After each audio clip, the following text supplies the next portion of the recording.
Assalomu alaykum, hurmatli mana go'ji mevalarimizni ham hozirda bozorga chiqarib sotib boshladik nihollarini.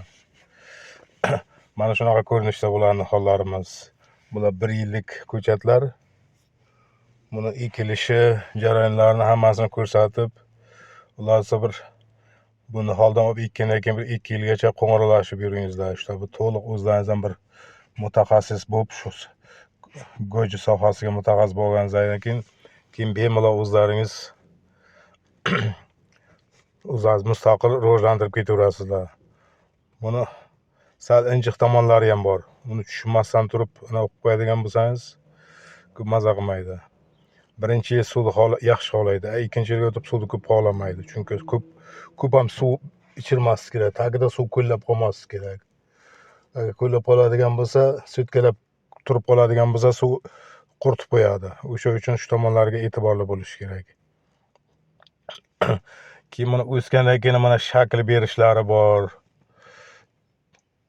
O'sha shakl berishlarni men videolarda tashlab boraman. O'sha videolarda kuzatib boringizlar. Qanaqa shakl berishlari, bu hosilni ko'paytirish asosan shakl berishga bog'liq deyilgan. Agar to'g'ri shakl berib bersak, hosil ko'payib boraveradi.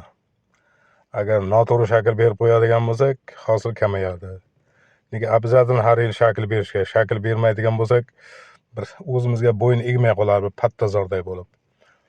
O'sha uchun shakl berib anaqa borsak, juda bir terishga ham qulay bo'ladi, mevasi ham katta bo'ladi. Uni tanani boricha rivojlantirib qo'ymaslik kerak. O'shalarga juda bir e'tiborli bo'lish kerak.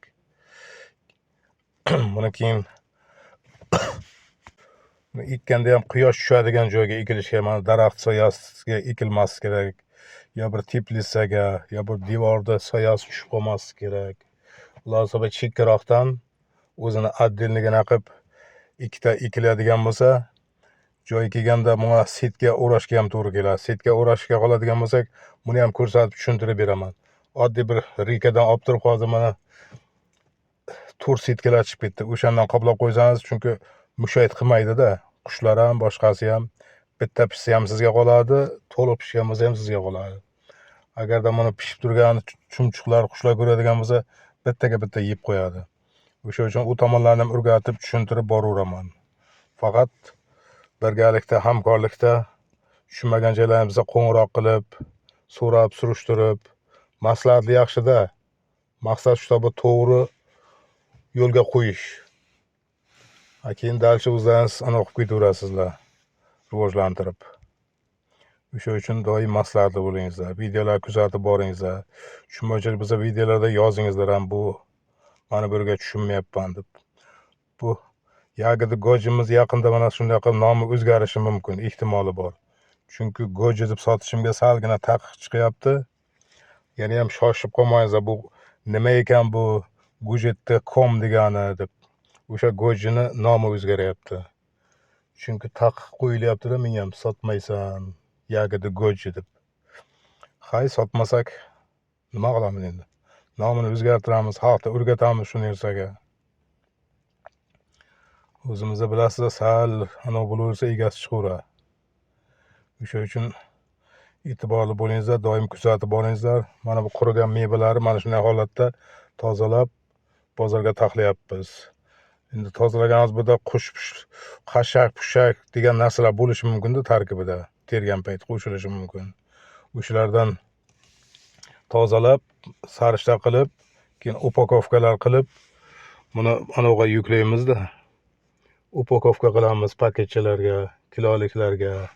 O'sha uchun toza turish kerak bular. Buni iste'molga keladigan bo'lsak, buni ertalab 15 gram, obedga 15 gram iste'mol qilish kerak degan. Kechga iste'mol qilinmaydi. Bu deyarli barcha kasalga to'g'ri kelyapti.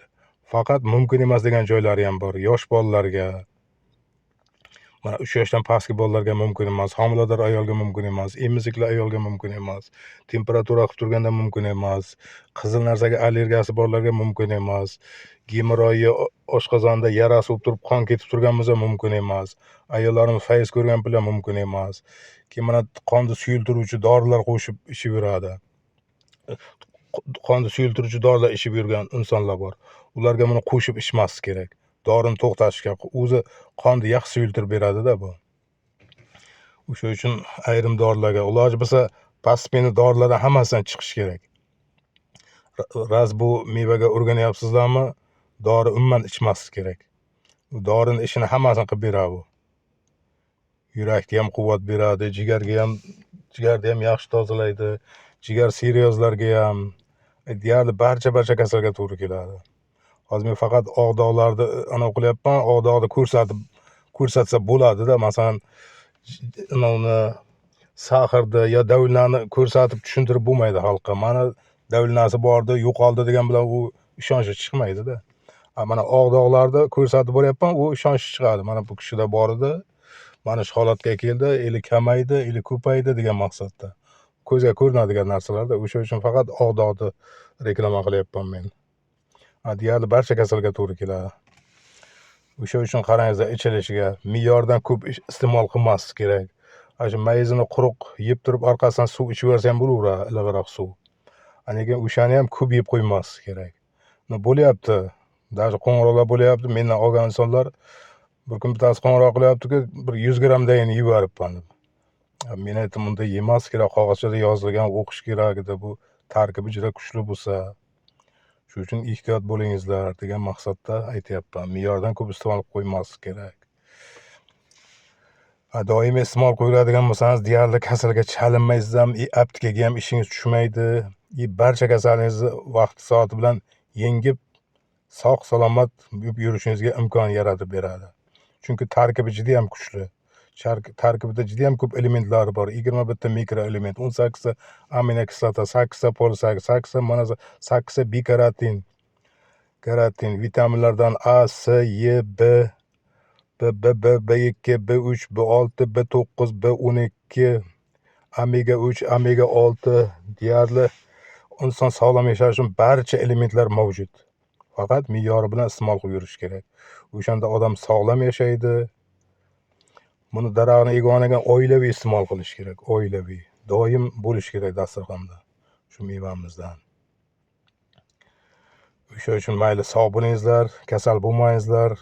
Tushunmovchilik bo'lsa qo'ng'iroq qilingizlar. Biz sizlarning xizmatingizdamiz.